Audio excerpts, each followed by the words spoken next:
सुबह 11 बजे से शुरू हो जाएगी। ये सत्र कई महत्वपूर्ण मुद्दों और संभावित राजनीतिक टकराव के चलते खासा हंगामेदार रहने की उम्मीद है। सत्र शुरू होने से पहले 2 दिन की कार्य मंत्रणा समिति की बैठक में सत्र के एजेंडे को अंतिम रूप दिया गया है। सरकार और विपक्ष दोनों की ओर से तीखी बहस होने की संभावना जताई जा रही है। विपक्ष ने सरकार को भ्रष्टाचार, बिगड़ती कानून व्यवस्था और पुनर्वास नीति में संशोधन न होने जैसे मुद्दों पर घेरने की रणनीति बनाई है। सूत्रों के अनुसार इन विषयों को लेकर सदन में विपक्ष सरकार से कड़े सवाल पूछ सकता है। राज्य सरकार की ओर से संसदीय कार्य मंत्री सुबोध उनियाल को विपक्ष के सवालों का जवाब देने की जिम्मेदारी मिली है। सरकार की कोशिश ये होगी कि सदन की कार्यवाही सुचारू रूप से चले और तय एजेंडे के अनुरूप चर्चा हो सके।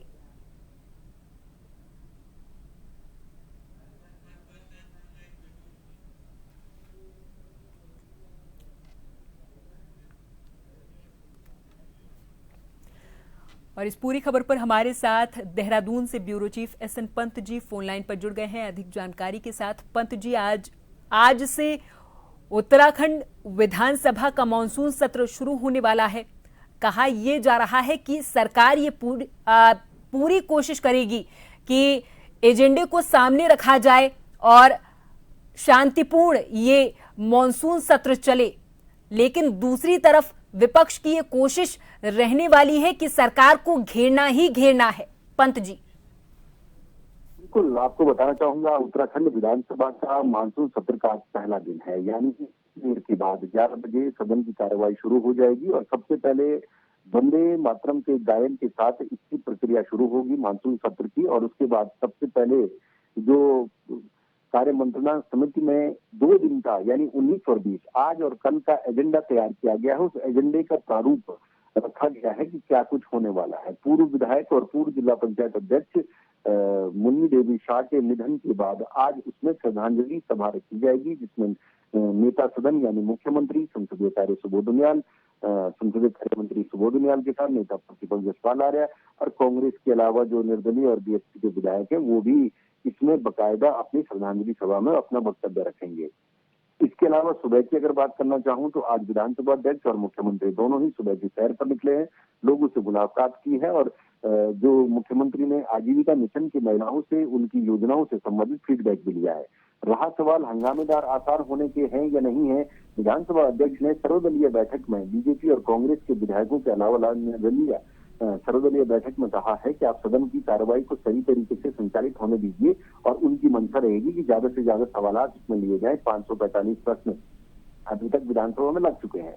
उनका ये कहना है कि अगर पक्ष और विपक्ष हंगामा नहीं करेंगे और सदन की कार्रवाई सही तरीके से संचालित होगी तो जितने ज्यादा से ज्यादा विधायकों के सवाल लिए जाएंगे, क्षेत्र की जनता को उतनी समस्या का समाधान मिलेगा।